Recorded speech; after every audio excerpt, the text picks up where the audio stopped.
Yeah. Hello, my name's Jonathan, and the title of this talk is Little Love Stories Darkly Told. This contains the first element of our first little love story, and as all love stories should start, it starts with a young woman. Every love story, of course, needs a boy. And this is he. This is a painting called The Impenetrable Solitude of Now. I was trying to play with this moment of sort of uncertainty, but I thought these were fairly straightforward portraits, nothing exciting going on. I wanted to create a sense of drama, you know.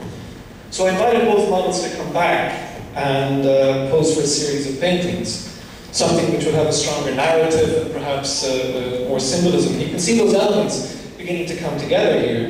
You've got this open door, wild animals, this quiet, private moment that these two people are sharing, you know.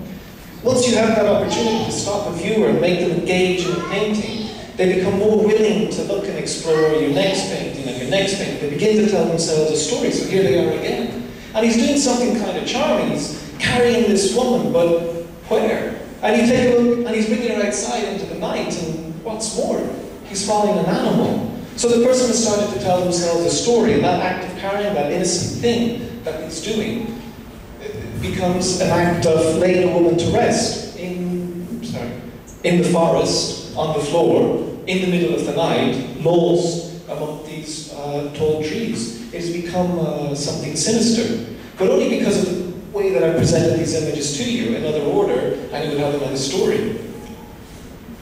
Finally, he's leaving the forest all alone. He's been watched by the deer. The fog has hidden his past actions. He's well dressed, he's tired, he's carrying, you can sort of see it there, a pickaxe. Our first little love story has ended. Interestingly, in real life, the two models you saw there ended up getting married. And it was at their wedding that I met this young girl. So the start of another love story.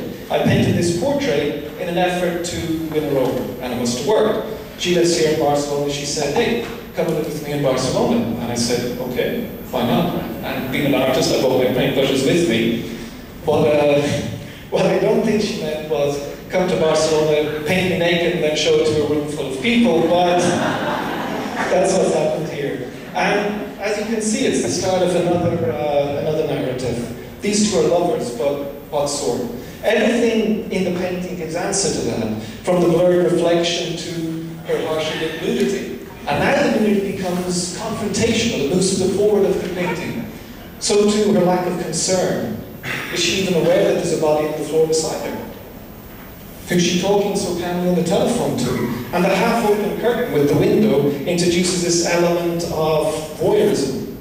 So when you encounter the next painting, it becomes a parallel to the one that you saw earlier, when the man was laying the woman to rest on the forest floor. But now, nothing is hidden and everything is out in the open.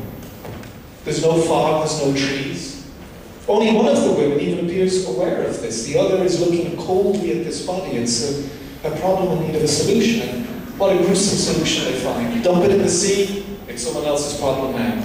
And again, it's only because of the order I presented these images to you. Any other order, it's a different story. I thought maybe I should tell you a little about the process actually now of making a picture. But here we have three women, and they've taken a rest. It's a moment of peace, a moment of tranquility. But if you look more closely, the cat here at the bottom corner is playing with a dead bird. Their tranquility, their peace is interrupted by death once again.